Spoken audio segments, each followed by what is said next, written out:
La llamaban la más fea del pueblo.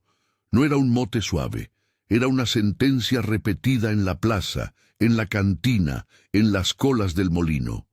San Felipe del Progreso no era grande, pero tenía una memoria afilada.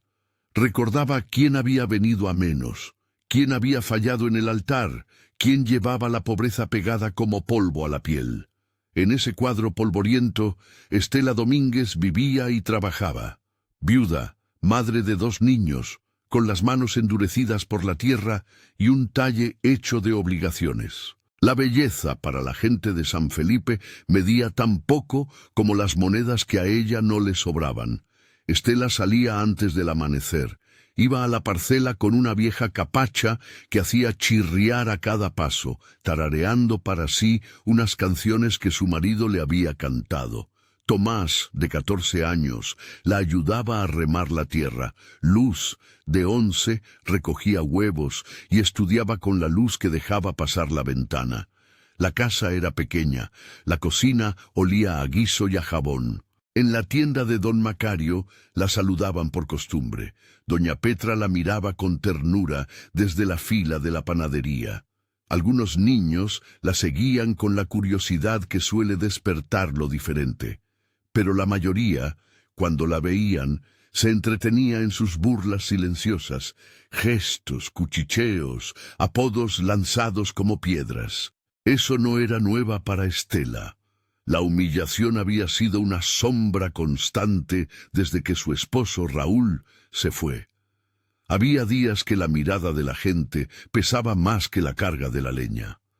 Había noches en que premio y castigo eran lo mismo. El silencio del pueblo presionando la garganta. Aún así, ella no se recluía.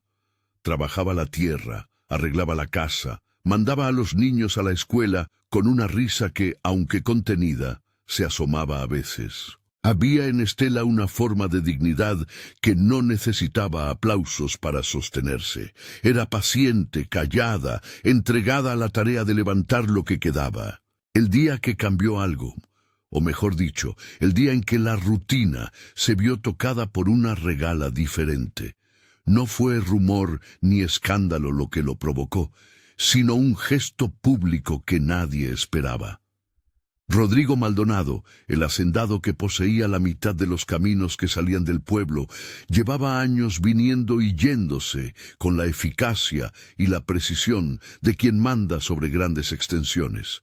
Su nombre era sinónimo de trabajo duro y de decisiones que alteraban la vida de muchos. Era conocido, respetado, temido por algunos. Pero dentro de su casa, por detrás de sus botas limpias y sus manos habituadas al trato con contratos y peones, había un hombre que había observado a Estela en silencio durante más tiempo del que cualquiera imaginó. Todo comenzó con un acompañamiento.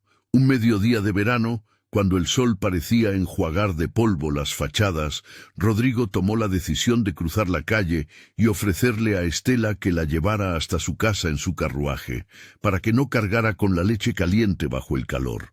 No fue una fanfarronería ni una ostentación. Fue un acto sencillo, casi torpe en su humildad. Ella aceptó con la reserva de quien no espera nada y con la cortesía de quien no quiere quebrar el gesto. La gente en la plaza se detuvo. Las manos que, hasta entonces, habían estado en los costales de maíz, se soltaron. Las conversaciones se extinguieron como moscas que huyen ante una luz nueva. Margarita Esquivel y Jimena Castillo, las que llevaban la etiqueta de las más hermosas del pueblo y la lengua más afilada, sonrieron con ese tipo de triunfo que no es feliz. El triunfo de quien percibe una pérdida ajena. Sus miradas se clavaron en Estela con la dureza de quien defiende un territorio. ¿Qué habrá querido ese hombre?, murmuraron. La plaza, siempre atenta a las rupturas de la monotonía, se llenó de susurros. ¿Se habrá compadecido? ¿Busca algo a cambio? ¿No ve que ella no tiene linaje ni decoro? Rodrigo no habló mucho esa primera vez. Se limitó a decir que la acompañaría hasta la puerta, porque no quería que alguien la molestara.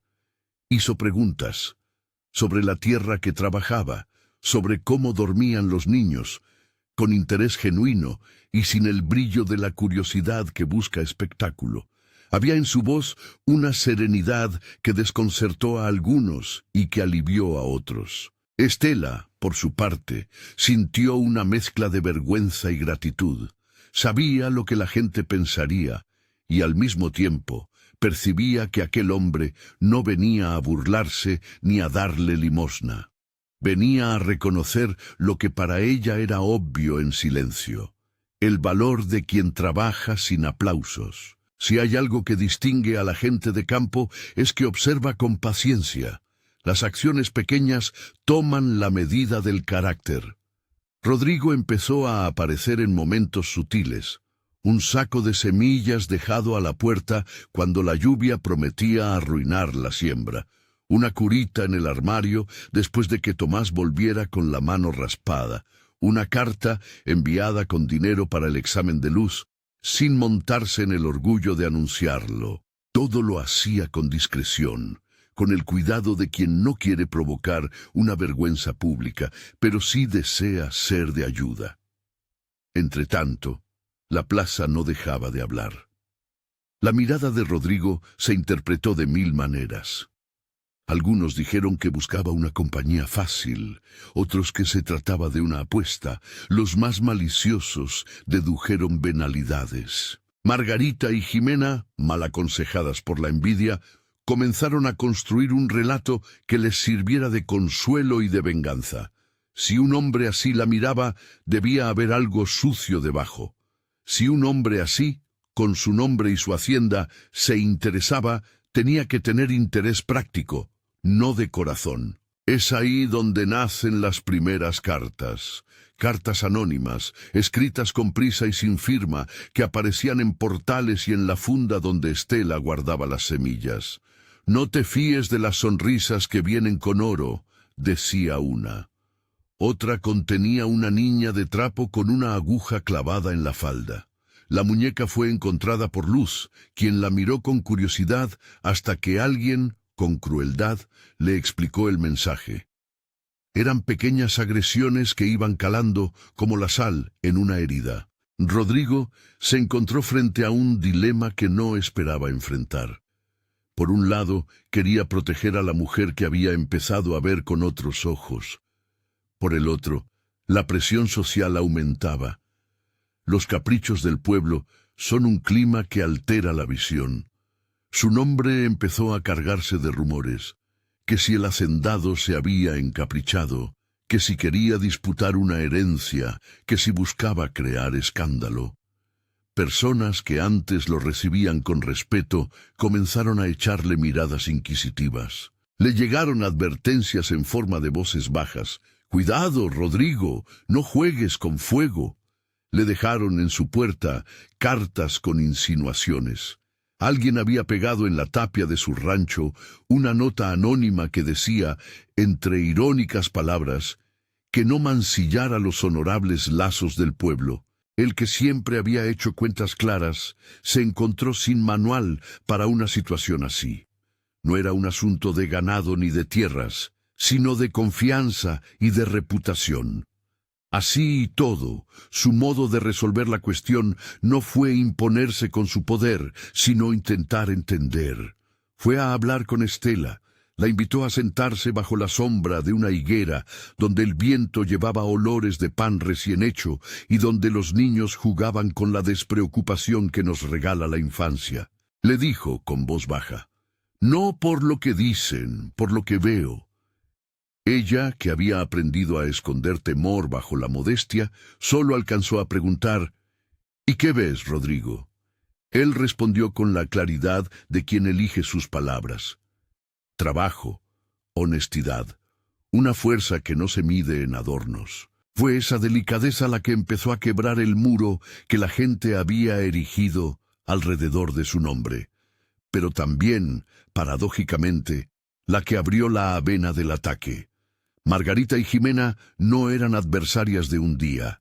Habían construido su identidad sobre la idea de ser las bellas, las que mandaban en la etiqueta social. Ver a Rodrigo escoltar a Estela implicaba para ellas una ofensa personal. La envidia se convirtió en estrategia. Comenzaron a tramar cosas pequeñas para desprestigiarla, copiar rumores, inventar reuniones nocturnas en la casa de Estela, afirmar que la viuda había tenido amantes mientras su esposo vivía. No se trata solo de maldad sin motivación. Hay una lógica simple. Cuando alguien nueva entra en el terreno del poder simbólico, los que lo detentaban lo defenderán. En San Felipe, la belleza era moneda. Margarita y Jimena eran ricas en miradas y en anécdotas que sostenían su estatus. Perder ese monopolio sería perder parte de su razón de ser. Decidieron jugar con la única arma que, en pueblos pequeños, resulta eficaz: la mentira repetida. Mientras tanto, Estela recibía las noticias como si fueran lluvia fría. Su rostro no cambiaba mucho en la plaza, pero por la noche su cara mostraba los rastros del desgaste. Se preguntaba si había hecho mal en sonreír el día que Rodrigo la acompañó, si la sencillez con que aceptó la ayuda era una provocación. Tomás notó que su madre miraba las cartas con manos temblorosas. Luz comenzó a quedarse más tiempo con la aguja en la costura, como si tejiera una coraza invisible. Estela, que prefería los hechos a los argumentos, buscó refugio en la labor: arar, sembrar, hablar poco. Su fe no era de frases grandes, sino de actos pequeños. Poner agua a los pollos, cubrir la olla para que no se enfriara la cena. Se dieron también momentos de ternura entre Rodrigo y la familia. Él llegó una tarde con cobijas para la casa, con medicinas para una tos que perseguía a Luz. No lo anunció en la plaza, no lo hizo para que su nombre fuera aplaudido. Estela al principio recibió todo con vergüenza. «No puedo aceptar esto, Rodrigo. Yo no te debo nada». Él sonrió sin soberbia y afirmó: «No trates esto como deuda. Tómalo como ayuda, como compañía a un camino que no debe recorrer sola». Palabras sencillas que en el fondo querían restituir dignidad. Un día, en una conversación privada, Rodrigo le contó a Estela por qué la había mirado por tanto tiempo. No puso su pasado como una excusa. Habló de una sensación profunda. Había visto en ella una constancia que resistía la ruina, una manera de sostener a los suyos que no se rendía ante el desprecio. Fue honesto, sin teatralidad. «Vi cómo labrabas cuando nadie te miraba. Vi cómo remendabas camisas sin quejarte. Vi algo que no se puede fingir». Para Estela, recibir esa declaración fue como una luz que no quemaba, sino iluminaba. Fue la confirmación de que alguien, más allá de las admoniciones y los prejuicios, podía percibir su valor. Pero el odio no duerme. Las cartas anónimas se tornaron en llamadas en la oscuridad y en muñecas encontradas con signos de amenaza. Hubo quien dejó en la puerta de Estela una nota que mezclaba insultos con amenazas sutiles. «Aléjate». Rodrigo empezó a recibir advertencias en su rancho, a que le dijeran que su nombre quedaría manchado si perseveraba. Un grupo pequeño, no todos los del pueblo, pero sí quienes escuchaban más fuerte, comenzó a ofrecerse como moralistas improvisados, aconsejando distancia. «Piensa en la familia, Rodrigo. Has vivido de otra manera». Frases que, en su supuesta prudencia, escondían prejuicio. Entonces vino la primera grieta seria. Alguien, cuidadoso en las palabras, sembró una sospecha con apariencia de prueba. Margarita y Jimena consiguieron una carta antigua, de esas que la gente guarda por años, y la colocaron donde pudieran encontrarla, en el cofre de ropa de Estela. La carta, escrita con la letra de un hombre ya fallecido, insinuaba que la viuda quizá no tenía ese pasado íntegro que tantos creían, que había acuerdos, favores a terceros, promesas de tierras que podían reabrir viejos asuntos.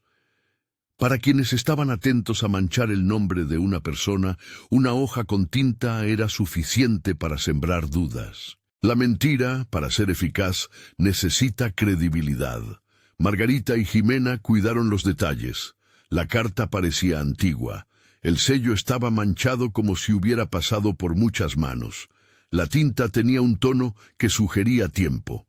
La llevaron a Rodrigo, con el rostro de quienes descubren un secreto terrible. «Queríamos protegerte», dijeron. «No es lo que parece», replicó él, aunque con el gesto de quien había empezado a vacilar. Rodrigo por primera vez fue presa del peso de la opinión. Sus años de mando lo habían hecho prudente, más inclinado a evitar escándalos que a distraerse en sentimentalismos. La sombra que la carta arrojaba parecía llamar a la razón. ¿Y si había algo que no había visto? ¿Y si su interés tenía trasfondos que le resultaba mejor no alimentar? Preguntas así, lanzadas al aire por la espada de la duda, sonaban con la insistencia de un reloj antiguo. Él decidió pausar, no porque ya no sintiera nada, sino porque el respeto por su nombre y la idea de no perjudicar a su familia le dictaron prudencia. La decisión de poner espacio fue devastadora para Estela. Ella, que había puesto su esperanza en la claridad de las acciones y no en los rumores, se sintió traicionada por el silencio. No se trataba solo de un hombre que se marchaba. Era la sensación de que la mirada que la había sostenido ahora dudaba. En esa herida, las palabras de quienes la llamaban la más fea se hicieron realidad. La verdad interior became fragile in the face of doubt. Su orgullo, ya escaso, se cerró como una puerta que se niega a abrir. Rodrigo trató de explicarse. «No me he alejado por falta de interés, sino porque debo ordenar todo». Pero la explicación, fría, racional, no alcanzó para recomponer lo que el rumor había erosionado. Estela contestó con dignidad herida. «Prefiero que si vas a marcharte, que sea claro. No me dejes en medio de chismes». Él, desconcertado, repitió que lo haría por el bien de todos. Salió de la casa mirando hacia atrás, con la sensación de que había perdido algo más que una tarde. En las noches que siguieron, la atmósfera en San Felipe se enrareció. La gente especulaba y la plaza, siempre puntual, creó nuevos cuentos. Que Estela había sido utilizada, que Rodrigo había sentido vergüenza, que quizá las cosas no eran para ella. Margarita y Jimena celebraron en privado su habilidad. La victoria, sin embargo, no era completa. Había en el gesto de Rodrigo una duda que no se resolvía con efímeros triunfos. Algunas personas, como don Macario y doña Petra, miraban la situación con tristeza más que con júbilo.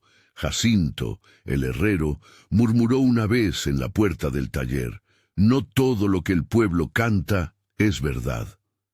Esa frase fue como el saldo de una conciencia que, en algún lado, no estaba dispuesta a dejar que la crueldad se instalara sin respuestas. Una noche, cuando el viento cortaba más de lo habitual y las estrellas parecían estar fuera de su lugar, alguien irrumpió en la parcela de Estela. No fue un acto grotesco, grabado con violencia explícita. Fue una presencia que removía la calma. Se abrieron puertas que debían estar cerradas. Alguien buscó con prisa. No se oyó vocerío. Hubo manos que escarbaban y que dejaron por el suelo objetos que parecían no pertenecer. Se trataba de buscar algo. Documentos, certezas, pruebas capaces de inclinar la balanza.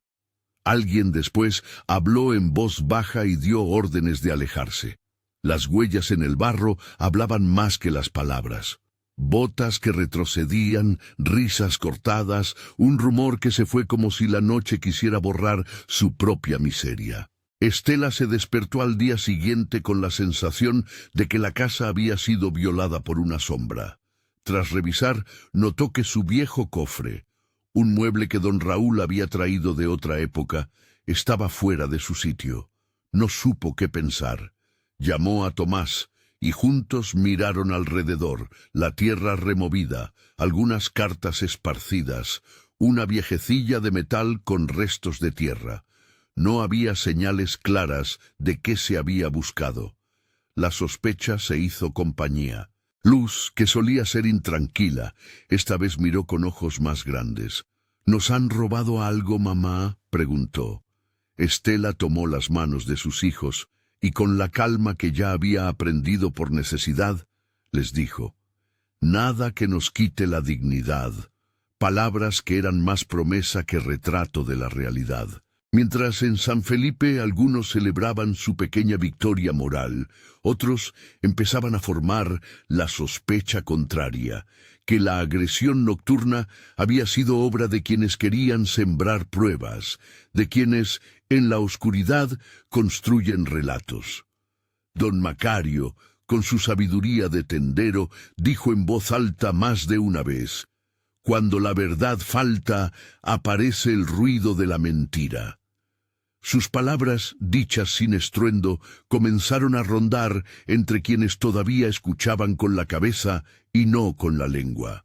Rodrigo, en su rancho, recibió informes. La casa de Estela había sido revolcada. Se sintió culpable y enojado. El orgullo que le impedía actuar impulsivamente se mezcló con una rabia silenciosa contra quienes habían causado la situación. Llamó a algunos de sus hombres. Pidió discreción. Sabía que si actuaba con violencia, la historia se convertiría en un escándalo mayor. Pero su papel de protector volvió enérgico. Quiso hablar con Estela, aclarar las cosas, decir que no era lo que parecía. Al mismo tiempo, en su pecho, la duda plantada por una carta y por la voz afilada de Margarita no se disolvía con facilidad. En el rancho, la gente empezaba a mirar hacia la casa de Estela como quien sigue una novela que promete un final.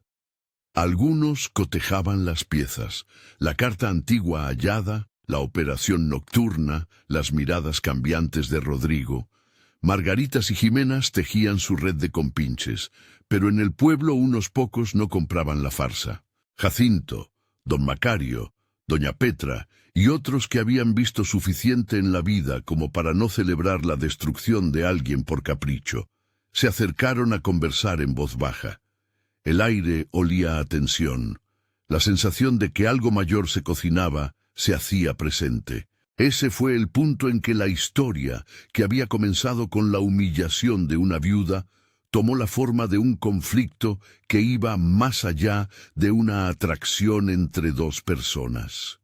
La envidia, la mala intención y el deseo de controlar la narrativa se encontraron en una espiral que amenazaba con devorar a quien menos lo merecía. Estela, por su parte, cerró la puerta de la casa con llave y miró a sus hijos como quien guarda un tesoro que no quiere perder. No dijo a nadie que debajo del suelo, en un punto donde la pared se unía a la tierra, había sentido siempre un peso extraño. Tampoco contó que, desde niña, su padre le había comentado que algunas cosas se guardan por generaciones. Guardó eso para sí, como se guardan las semillas buenas. Rodrigo, todavía dividido entre la razón y la emoción, decidió que había llegado el momento de no ser espectador. Ordenó que se llevaran a un abogado conocido, uno que trataba asuntos de tierras y que no se asustaba con los murmullos de los pueblos. No era la acción de un hombre que busca fama, era la de alguien que, al ver injusticia, no puede callar sin sentirse cómplice. Alguien le sugirió registrar la propiedad de la casa de Estela. Otro habló de revisar documentos antiguos, escrituras y cartas de antaño. Rodrigo aceptó todo con la misma calma con la que alguna vez había tomado decisiones para su hacienda. No quería que la historia terminara en linchamiento social. Cuando pidió hablar con Estela otra vez, ella no supo si acercarse o alejarse. Su corazón tenía hambre de verdad y su espíritu miedo al engaño. Las miradas del pueblo pesaban. Las manos de Margarita y Jimena, invisibles en su maldad, habían logrado algo que nadie calculaba: sembrar duda en aquel que miraba con honor. Para Estela, la prueba de amor se había convertido de repente en un juicio potencial. Sabía que la vida puede voltearse con un rumor. Sabía que el respeto que había ganado con el sudor podría revertirse con una frase. En la última conversación que tuvieron antes de que la noche cayera con más densidad, Rodrigo le dijo: «Estoy cansado de que te llamen cosas que no son tuyas». Ella, con la voz entrecortada, respondió: «Lo único que quiero es que me dejen trabajar en paz». Él, sin promesas grandes, afirmó: «Entonces vamos a limpiar esto. Voy a ayudar a probar lo que sea necesario». Hubo un instante en que los dos se miraron y la cercanía prometió algo que aún no tenía nombre. Fue un momento frágil. En el aire, una sensación de que las cosas podían ordenarse se mezcló con la certeza de que la vida en San Felipe no sería la misma. Se acercaba una mañana decisiva. En la plaza, las sombras del rumor se movían como aves que no saben dónde posar. La gente hablaba en voz alta, como quien reta a la fortuna. Margarita y Jimena se paseaban con esa tranquilidad que da la falsa seguridad de haber ganado una batalla. Pero en el fondo, en el interior de casas sencillas, había manos que se apretaban y decisiones que se tomaban en secreto. El abogado que revisaría papeles, las denuncias que se prepararían, la intención de que la justicia no quedara muda ante la malicia. La historia, hasta aquel amanecer cargado de incertidumbre, había crecido desde la humillación inicial de Estela hasta volverse una trama de envidia, pruebas y silencios. Había gestos que reconciliaban y actos que destruían. Había decisiones de proteger y decisiones de sembrar odio. En medio de todo eso, la figura de Estela se mantenía, trabajadora, digna, con el rostro marcado por el polvo, pero con una mirada que no cedía. Era posible verla como quien recoge semillas. Aún no se sabía si florecerían, pero la mano que las sostenía no vacilaba.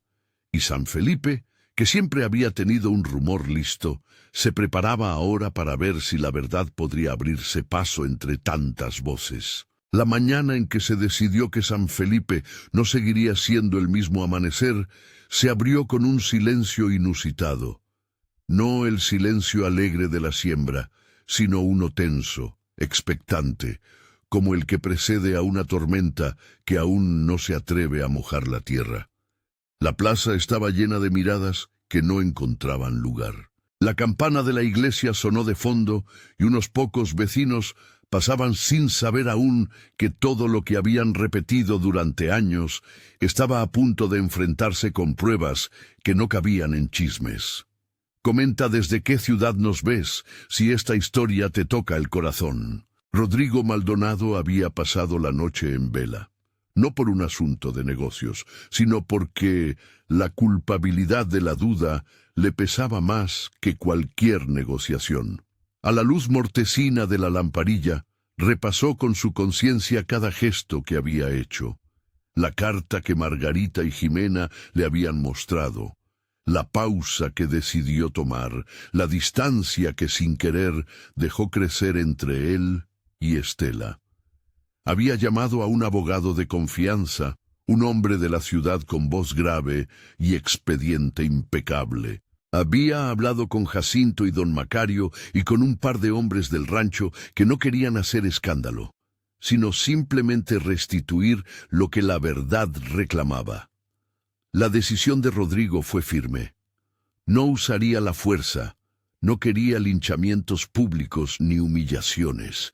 Iban a actuar por la ley, con testigos, con documentos, con todo lo que pudiera sostener la acusación contra quienes habían sembrado odio. Esa mañana, el abogado, de nombre Andrés, llegó con carpetas y una calma administrativa que desinfló el dramatismo de quienes buscaban escándalo.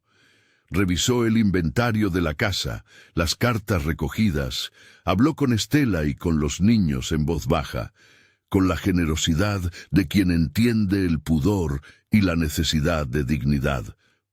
Se presentó una denuncia formal por allanamiento, amenazas y difamación. Se hizo inventario de los objetos remecidos y se pidió que el juzgado local dictara medidas precautorias.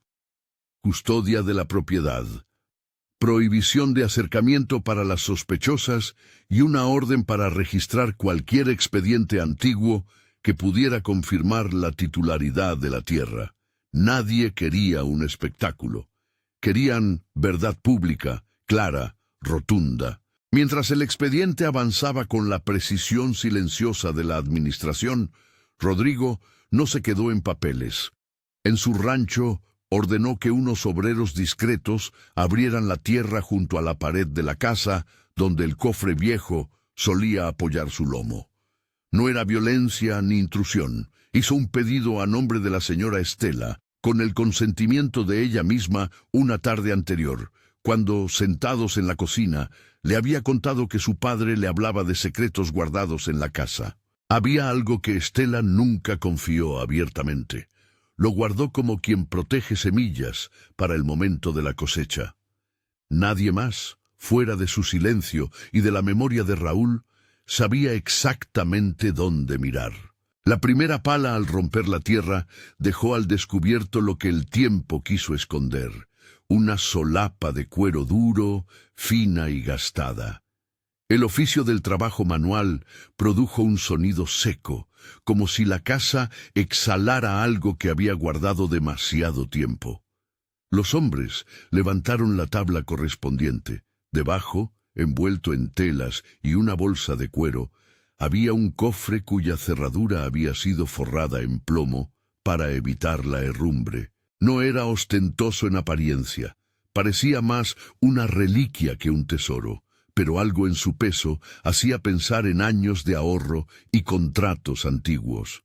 Cuando Rodrigo y el abogado, acompañados de Jacinto y don Macario, fueron a la cocina para abrirlo, con la presencia de Estela, según su deseo, la plaza no tardó en llenarse de rumores, pero esta vez las voces no se hicieron fuertes por gusto. Llegaron las autoridades, el alcalde, sorprendido pero serio, y un escribano municipal que registró cada paso. La apertura del cofre fue un acto casi ceremonial, sin fanfarria, con la templanza que dan los documentos oficiales. Dentro había monedas antiguas, algunas finas piezas de metal bruñido, pero lo más importante eran los papeles. Una escritura doblada, con un sello que pertenecía al registro de la comarca de hace más de 40 años, y una carta escrita a mano, con la caligrafía firme de quien no dejó instrucciones a la ligera. La carta estaba dirigida a mi hija Estela, y el nombre de Raúl, rojo por el tiempo, la juró: aquel que ame y proteja mi sangre. Las palabras no eran florituras, eran medidas de afecto y previsión. En la misiva, el padre de Raúl explicaba que una fracción de tierras había sido destinada a la familia en caso de ausencia del jefe de hogar, por seguridad y por justicia moral, ante una comunidad que debía velar por los suyos. Junto a la carta, la escritura declaraba que la parcela y un terreno contiguo habían sido asignados a la familia Domínguez en condición de heredera. Los sellos eran claros, los papeles legítimos, no había misterio. Existía un derecho que había quedado oculto por descuido o por la desidia del tiempo, pero no por la voluntad de borrarlo. La lectura del documento dejó en algunos asistentes una mezcla de asombro y vergüenza. Margaritas y Jimenas se miraron entre ellas con la rigidez de quien ha sido sorprendida en una mentira. El juzgado, al recibir copia de la documentación, movió los mecanismos de registro. Un acta firmada por el alcalde y por el escribano declaró que el derecho de Estela sobre la tierra tendría que ser inscrito en el registro público. El abogado Andrés redactó las peticiones pertinentes: entrega formal de títulos, protección inmediata contra reclamaciones y sanciones para quienes habían cometido allanamiento y difundido difamaciones. No se trató de una venganza pública. Margarita y Jimena fueron llamadas a declarar. Sus argumentos, antes del tribunal, se transformaron en palabras pequeñas frente a documentos grandes. La ley, siempre más lenta que el rumor, pero más segura cuando actúa, emitió una sanción. multa, reparación de daños y una orden de disculpa pública por el allanamiento y la difamación. Además, se estableció una mediación supervisada por el alcalde y por el párroco para decidir la restitución de lo que fuera posible y las medidas para reparar el daño moral a Estela. La sanción no tuvo la intención de humillar, sino de establecer responsabilidad y de fijar condiciones de reparación. La comunidad observó atónita cómo el sistema formal ponía límites a la barbarie. Pero la historia no terminó con papeles firmados. Había en el cofre otro elemento que, para Estela, fue más valioso que las monedas. Una carta de Raúl dirigida a su esposa, con instrucciones sobre el futuro de sus hijos, con nombres de quienes debían cuidar a Tomás y Luz en caso de su ausencia, y una referencia explícita a una parcela cercana cuyo cultivo debía sostener la familia. Era la confirmación de que la tierra que ella trabajaba no era una concesión improvisada, sino parte de una promesa que su esposo había hecho en vida, que sus hijos no quedarían sin pan. Ver esas palabras, leídas en voz alta por Andrés, en compañía del escribano, fue como un alivio que atravesó la piel y llegó al hueso. Estela contuvo lágrimas que parecían no corresponder a la sorpresa, sino a la restitución de un futuro que le habían querido arrebatar con chismes. En las semanas que siguieron, la vida judicial de San Felipe adquirió la seriedad necesaria. Actas, inscripciones, testigos. Rodrigo se mantuvo prudente, cercano, pero sin invadir. Entendía, como quien ha mandado a muchos durante años, que el peso de la ayuda no debía instalarse como deuda. Su papel fue el de garantizar que la verdad documental y la voluntad de reparación tuvieran las manos que necesitaban para moverse en el mundo real. Con los títulos en regla, Estela ya no era una mujer invisible, era una propietaria. Era la mejor prueba de que la justicia, cuando se instrumenta con cuidado, puede reparar lo que la malicia quiere destruir. Mientras las autoridades trabajaban, Estela vivió días de aprendizaje y de decisiones. Nunca fue mujer de derroches. Su plan fue prudente: saldar deudas antiguas, pagar una pequeña deuda de la tienda donde la familia solía comprar en tiempos difíciles, asegurar la educación de Luz y Tomás y reservar un fondo para las estaciones malas. Rodrigo le ofreció ayuda para organizar la tierra en modo productivo. Ella aceptó, no como subordinada sino como socia, con la humildad de quien sabe que aprender no disminuye la dignidad. Juntos trazaron la idea de un plan que no dependiera de un solo hombre, sino de la comunidad: mejorar el riego, establecer un cooperativismo entre peones de la región y crear una pequeña planta de empaques para que los productos locales salieran bajo el sello del pueblo. El proyecto caló hondo. Don Macario se comprometió a vender productos bajo la nueva marca. Jacinto se ofreció para fabricar herramientas. Doña Petra propuso fundar un comedor comunitario que pudiera sostener a quienes, por cualquier razón, quedaran en la pobreza. La idea de que la restitución no solo fuera individual, sino colectiva, prendió en algunas almas. No todos se entusiasmaron, pero el ánimo de cambio ya tenía raíces. En paralelo, ocurrió lo que tanto había asustado a algunos y conmovido a otros. Rodrigo decidió que era tiempo de hablar en la plaza, no con un discurso de vanidad, sino con la honestidad de quien asume su parte en una historia que hirió, con la autoridad que le daba su estirpe y el respeto que contra viento y prejuicio había ganado. Pidió hablar en la misa dominical. Era un lugar apropiado.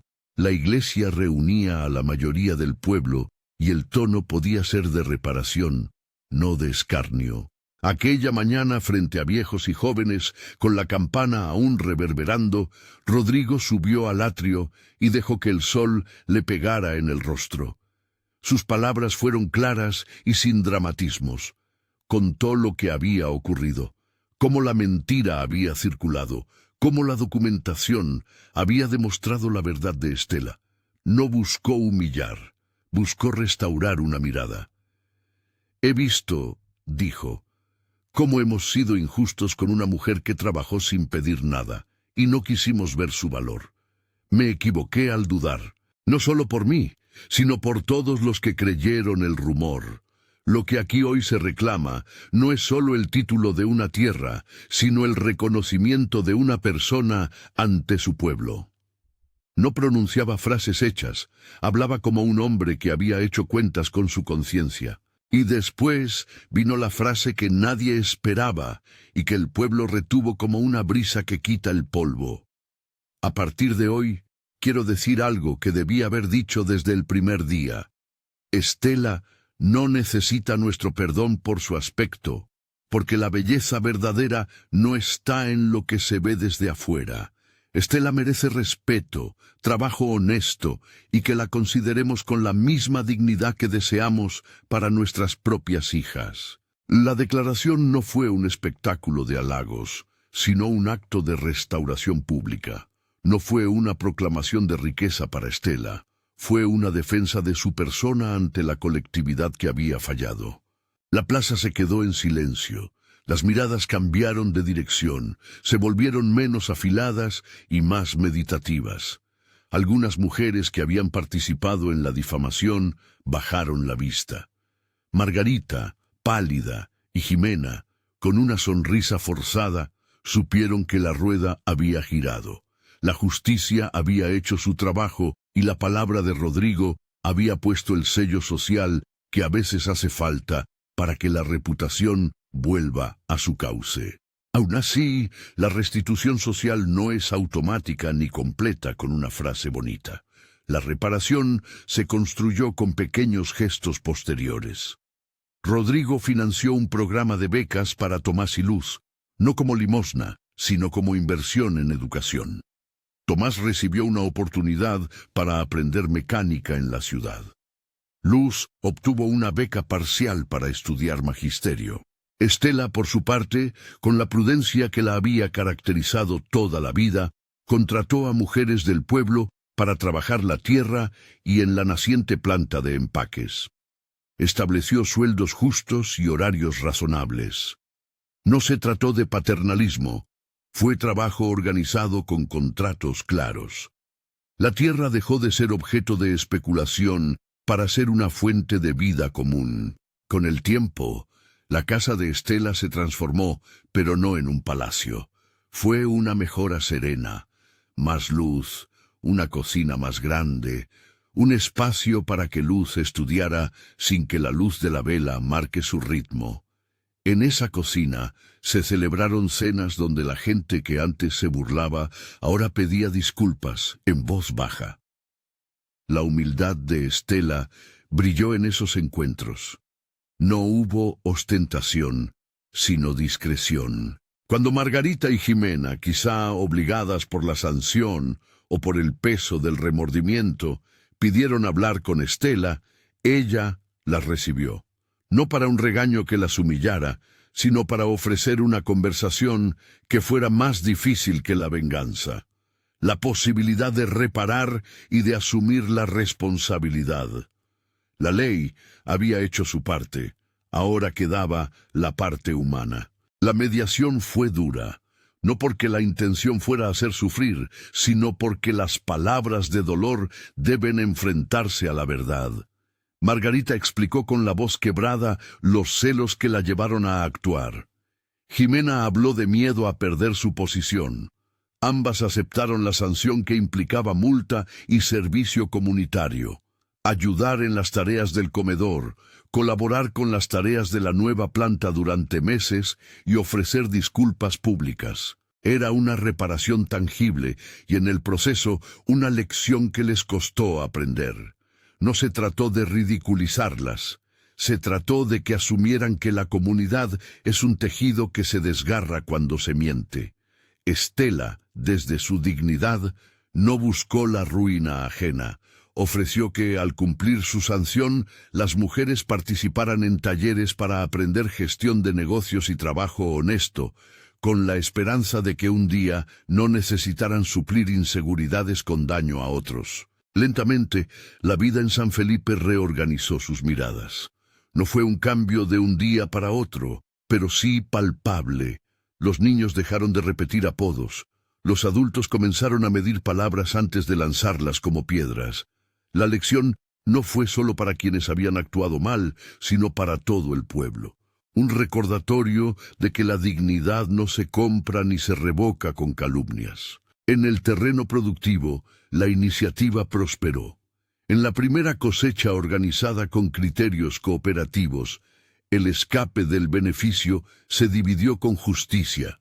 Un fondo para la escuela, un fondo para emergencias de la comunidad y salarios para las familias que trabajaban.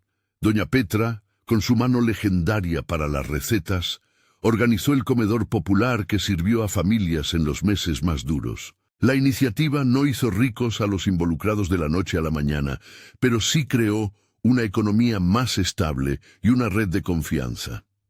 Rodrigo participó como socio y protector de la iniciativa, pero sin colocar sobre Estela la etiqueta de beneficiaria.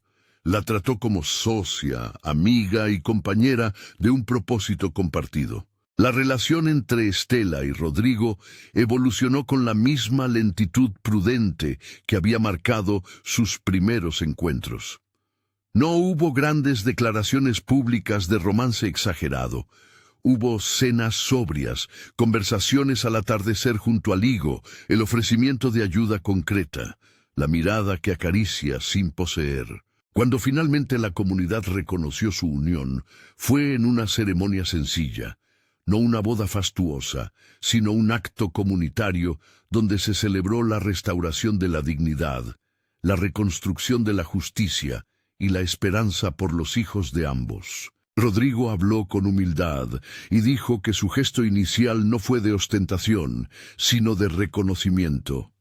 Estela, con una sonrisa que no necesitó adjetivos, aceptó caminar de la mano con alguien que la había visto trabajar en silencio y que ahora hablaba de su valor ante todos. Algunos, sin embargo, nunca se reconciliaron del todo. La envidia no desaparece por decreto, pero la fuerza de la restitución y la responsabilidad de las sanciones redujeron los efectos del contagio malintencionado. Margarita y Jimena continuaron en el pueblo, trabajando la reparación que la ley y la comunidad les habían ordenado, con la mirada menos altiva y la lengua menos cortante. Su aprendizaje fue parte del proceso. Hubo dolor, arrepentimiento y también una oportunidad para transformarse. En los meses posteriores, la figura de Estela se volvió un referente local, no por su apariencia, sino por su trabajo y por la forma en que manejó el poder de haber sido reparada. Ofreció empleos, organizó cursos de alfabetización nocturna para mujeres que no habían tenido acceso, abrió un rincón de lectura para los niños y promovió que la escuela del pueblo tuviera material nuevo. Su liderazgo no buscó protagonismo, buscó justicia. Rodrigo la apoyó, no asumiendo el control del proyecto, sino ofreciendo recursos para que los planes de Estela tuvieran base. Era un acompañamiento que no anulaba, sino que potenciaba. Tomás y Luz empezaron a caminar hacia futuros distintos de los que la pobreza parecía haber previsto. Tomás aprendió mecánica y pronto arreglaba motores en la pequeña estación del pueblo. Luz, aplicada y con esa paciencia que heredó de su madre, adelantó cursos y soñó con ser maestra. Ambas trayectorias fueron alentadas por becas gestionadas con la ayuda de Rodrigo y el apoyo de los vecinos. La restitución no había sido solo para la madre, fue una inversión en los hijos para que no repitieran la secuencia de falta. La plaza recuperó su carácter, volvió a ser lugar de encuentros y no de demonizaciones. Don Macario relamía los dedos de orgullo al vender productos bajo la marca comunitaria. Jacinto, con sus manos curtidas, reforzó la idea de que el trabajo honesto sostiene la ciudad. La gente aprendió que la belleza no es una moneda social, que hay manos que construyen la dignidad sin pedir certificados, y que hay palabras que pueden destruir en un instante lo que años de trabajo han cimentado. En el cierre de esta historia, la escena que el pueblo jamás olvidó fue sencilla y potente. En la fiesta de la cosecha, cuando la brisa traía olor a maíz y el atardecer pintaba de oro las casas, Rodrigo subió nuevamente al atrio. Esta vez no pidió hablar para restaurar, sino para celebrar. Miró a Estela en medio de la gente, con Tomás y Luz a su lado, y dijo algo breve que tenía la fuerza de la verdad. Hoy, frente a quienes alguna vez olvidaron mirar, quiero decir que la belleza que merece respeto es la que sostiene la vida, la que labra la tierra, que enseña a sus hijos a leer y que no se rinde ante la humillación. Estela lo ha hecho. Yo lo he visto, y se lo digo al pueblo que la vio mal por tanto tiempo. Quien no ve el alma de otro está perdiendo la más valiosa mirada. No fue un poema, fue una afirmación pública que cerró la brecha entre rumor y reconocimiento. Y Estela, desde su sitio, respondió con un gesto que selló todo. No buscó venganza ni altivez. Miró a quienes la habían dañado y con la serenidad que nació de la paz que le devolvían, dijo: «No vine a cargar rencores, vine a trabajar y a cuidar de los míos. Si ustedes aprendieron a mirar de otra forma, entonces eso ya es reparación». Fue una frase sencilla, pero de una densidad moral extraordinaria. No exigió más que lo justo y ofreció lo más difícil: perdón que no borra la falta, pero abre un camino para no reproducirla. Al paso de los años, el proyecto que nació de aquel cofre y de la carta divulgada se convirtió en un pequeño ejemplo regional. No hubo milagros de riqueza instantánea, hubo trabajo, organización, educación y un sentido nuevo de comunidad. En San Felipe, la ley funcionó, la justicia actuó, y la sociedad aprendió una lección que a veces se olvida: la dignidad no es accesorio. Estela, la mujer a quien llamaron la más fea, se transformó en la mujer a quien miraron con respeto, no por un cambio en su rostro, sino porque sus actos le devolvieron el lugar que merecía. Rodrigo, por su parte, aprendió que el honor incluye rectificar errores y que la palabra pública tiene poder. La suya devolvió un nombre a su dueña. La historia termina con la imagen de la plaza al atardecer, niños jugando sin apodos crueles y una mesa comunitaria donde sobran risas. No todo quedó perfecto, ni se pretendió tal cosa. Había consecuencias legales para quienes actuaron mal. Había sanciones que recordaban a todos la importancia de la verdad. Y había, sobre todo, un aprendizaje. La belleza, cuando nace del carácter y del servicio, transforma más que la apariencia. La justicia que se ejerce con sensatez y la misericordia que no humilla terminan siendo el verdadero patrimonio de una comunidad. Si esta historia te conmovió, suscríbete para más relatos que restauran. Dios te bendiga.